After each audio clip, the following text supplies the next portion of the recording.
Education star group पर आप सभी का पुनः स्वागत है। आज वापस वही टॉपिक प्रायिकता और प्रायिकता के तीन अनुप्रयोगों में प्रथम दो अनुप्रयोग हम कर चुके हैं। ताश के पत्ते और सिक्के को हम पिछले वीडियो में कर चुके हैं। आज के वीडियो में हम देखेंगे पासे के बारे में। देखिए फ्रेंड्स, पुराने जमाने में प्रायिकता जो बनाई गई थी वो इन्हीं गेमों के ऊपर ज्यादा आधारित थी, इन्हीं खेलों पर ज्यादा आधारित थी। इसमें ताश के पत्ते हैं, पासे हैं। पासे महाभारत में आप लोगों ने देखे होंगे, शकुनी मामा के पासे। तो शकुनी मामा के पासे अपन देखते हैं किस तरीके से शकुनी मामा के पासों ने पांडवों को हराया था और उसके बेसिक समझने की कोशिश करते हैं। चलिए, तो आज का जो अनुप्रयोग है वो पासा है, मींस डाइस।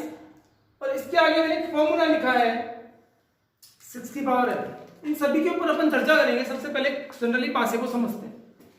दोस्तों, यहाँ पे मैंने पासे का फिगर बनाया है। हमने घर पे रबर देखा होगा, जो मिटाने के, पेंसिल के लिखे हुए मिटाने के काम आता है। वो रबर एक 6 फलक का एक बहुफलक होता है। इसी प्रकार सांप सीढ़ी खेलते हैं तो उसमें भी एक पासा काम में आता है, जिसमें भी 6 फलक होते हैं। तो जिसमें 6 फलक होते हैं वो पासा होता है। और पासे पे 6 फलक होते हैं तो जाहिर सी बात है संभावित परिणाम कितने होंगे एक पासे के? 6 संभावित परिणाम होंगे। कुल संभावित परिणाम कितने होंगे? 6। और अपन कुल संभावित परिणामों को क्या बोलते हैं? एन बोलते हैं। हम चाहें तो इसको चेंज कर सकते हैं। पिछले वीडियो में भी हमने इसको चेंज करके लिखा था, पी बोल सकते हैं, कोई फर्क नहीं पड़ता क्योंकि दोनों सेम हो जाएंगे। तो एक पासे पर कुल संभावित परिणाम होते हैं 6। तो पासे पे लिखा होता है 1 2 3 4 5 6, ये 6 परिणाम होते हैं। लेकिन फ्रेंड्स, जब एक से ज्यादा पासे होते हैं तो कुल संभावित परिणाम कितने होते हैं? तो कई बार हम क्या सोचने लग जाते हैं कि यार यदि एक पासे पर 6 है तो 2 पे 12 होंगे, 3 पे 18 होंगे, जबकि ये ऐसा नहीं होता। ये इस फॉर्मूले के अकॉर्डिंग चलता है। एक पासे पर कुल संभावित परिणाम कितने होते हैं? 6। और पी का मतलब पासों की संख्या। पिछले वीडियो में हमने ऐसा किया था, और पिछले वीडियो में जो सिक्के वाला किया था तो उसका फॉर्मूला था 2 की पावर पी। इसका मतलब समझने की कोशिश कीजिए फ्रेंड्स।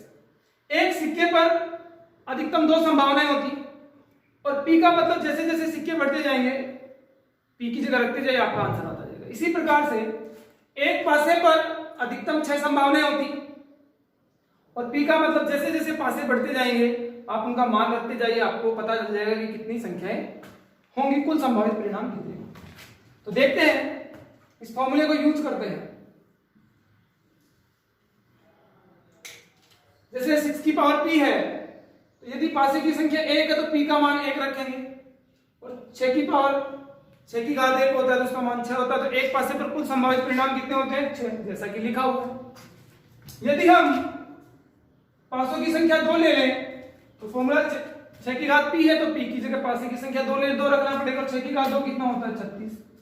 यदि पासों की संख्या 3 ले लें तो 6 की घात 3 कितना होता है? 216। इस प्रकार से चलता जाएगा। फ्रेंड्स, 6 की पावर 1 इज इक्वल टू 6। तो एक पासा होगा तो कुल संभावित परिणाम 6। 2 पासे होंगे तो 6 की घात 2 बराबर 36। कुल संभावित परिणाम कितने होंगे? 36। तो यदि जब 2 पासे होते हैं तो कुल संभावित परिणाम होते हैं 36। और वो 36 परिणाम किस प्रकार से हो सकते हैं? वो इस प्रकार से हो सकते हैं। मैंने इसमें स्मॉल ब्रैकेट्स में इन पासों की संख्याओं को लिखा है। इसको समझने का मतलब ये है कि जैसे सपोज दैट पहला पॉइंट मैंने उठा लिया 1 1।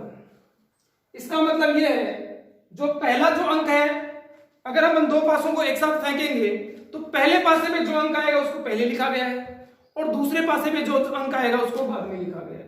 इस प्रकार से कुल संभावित परिणाम होते हैं 36। जैसे 1 1 1 2 1 3 1 4, इसी प्रकार से 2 1 2 2, इस प्रकार से कुल 36 संभावनाएं बनती है। अब फ्रेंड्स, मन में एक सवाल उठता है कि अगर 2 पासे हो तो 36 संभावनाएं होंगी। एक सिंपल सा क्वेश्चन आता है, 1 मार्क्स का, 2 मार्क्स का, 3 मार्क्स का क्वेश्चन होता है, तो 36 संभावनाएं लिखें। फिर क्वेश्चन अगर टिपिकल आ जाए तो उसको किस तरीके से सोल्व करें। हालांकि क्वेश्चन मैं आपको अगले वीडियो में बताऊंगा, लेकिन इसकी एक बेसिक आपको हिंट देता हूं कि अगर इस प्रकार का प्रश्न आए तो इन 36 संभावनाओं को लिखने की आवश्यकता भी नहीं है और याद रखने की भी आवश्यकता नहीं है। ये स्वतः ही याद हो सकता है। एक बहुत ही बेहतरीन टाइप का क्वेश्चन एग्जाम में पूछा जाता है, उस पर हम बात करते हैं।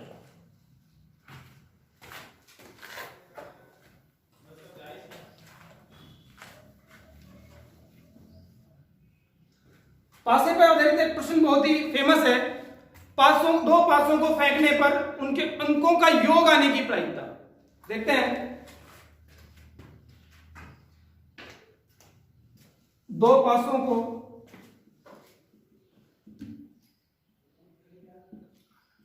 फेंकने पर योग की कुल संभावना।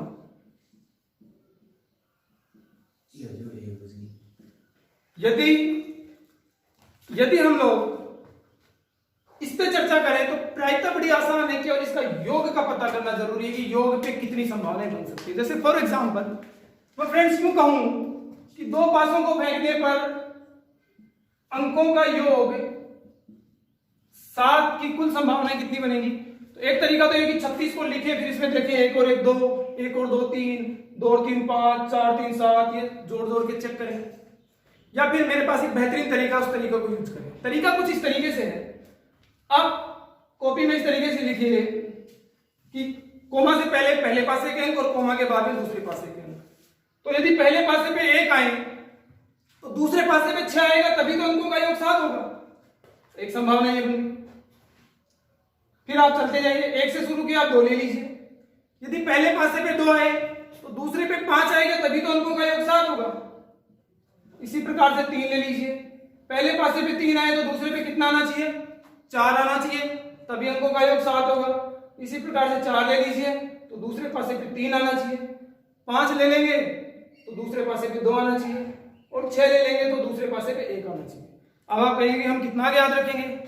बिल्कुल टेंशन लेने की जरूरत नहीं है, बहुत ही बेहतरीन तरीका। जहां से शुरू किया यदि वहीं पे खत्म हो जाए, यानी आपने 1 से शुरू किया था और एंड भी 1 पे हो गया, इससे ज्यादा संभावनाएं नहीं बन सकती।